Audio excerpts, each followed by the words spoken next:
সঙ্গীত, নৃত্য, আবৃত্তি পরিবেশনের মাধ্যমে নয়াগ্রামের খড়িকামাখানীতে পশ্চিমবঙ্গ দিবস পালন করল বিজেপি। শনিবার সারা রাজ্যের পাশাপাশি নয়াগ্রাম ১ নম্বর মণ্ডল বিজেপির উদ্যোগে খড়িকামাখানীতে পশ্চিমবঙ্গ দিবস পালনের উদ্যোগ নেওয়া হয়। শ্যামা প্রসাদ মুখার্জির প্রতিকৃতিতে মাল্যদানের মাধ্যমে অনুষ্ঠানের সূচনা হয়।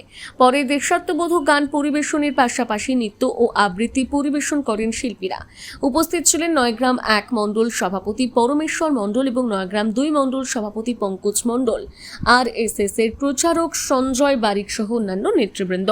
আজকে আমরা নয়াগ্রামে ভারতীয় জনতা পার্টির পক্ষ থেকে আমরা পশ্চিমবঙ্গ দিবসকে সম্মানের সাথে, গৌরবের সাথে, গর্বের সাথে পালন করলাম এবং পশ্চিমবঙ্গ দিবস যে কী তার তাৎপর্য ব্যাখ্যা করা হলো বিভিন্ন দেশাত্মবোধক গান এবং নৃত্যের মধ্য দিয়ে আজকের দিনটি সাড়ম্বরে আমরা নয়াগ্রাম মণ্ডল থেকে পালন করলাম পশ্চিমবঙ্গ দিবস।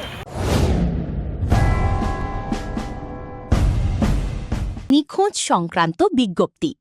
নিখোঁজ ব্যক্তির নাম ভরত মুর্মু, বয়স ৩৪, উচ্চতা ৫ ফুট ২ ইঞ্চি, গায়ের রং শ্যামবর্ণ, বাড়ি কপুরার, পোস্ট গণসরিষা, থানা কেশিয়ারি। গত ৬ জুন বিকেলে বাড়ি থেকে বেরিয়ে যাওয়ার পর আর খোঁজ পাওয়া যায়নি। হারিয়ে যাওয়ার সময় পরনে ছিল কালো প্যান্ট ও কালো গেঞ্জি। যদি কোনো সহৃদয় ব্যক্তি এনার খোঁজ পেয়ে থাকেন তাহলে স্ক্রিনে দেওয়া নাম্বারে যোগাযোগ করবেন। যোগাযোগের নম্বর 8436525050। নিজেকে আপডেট রাখতে ফলো করুন সানন্দা নিউজ।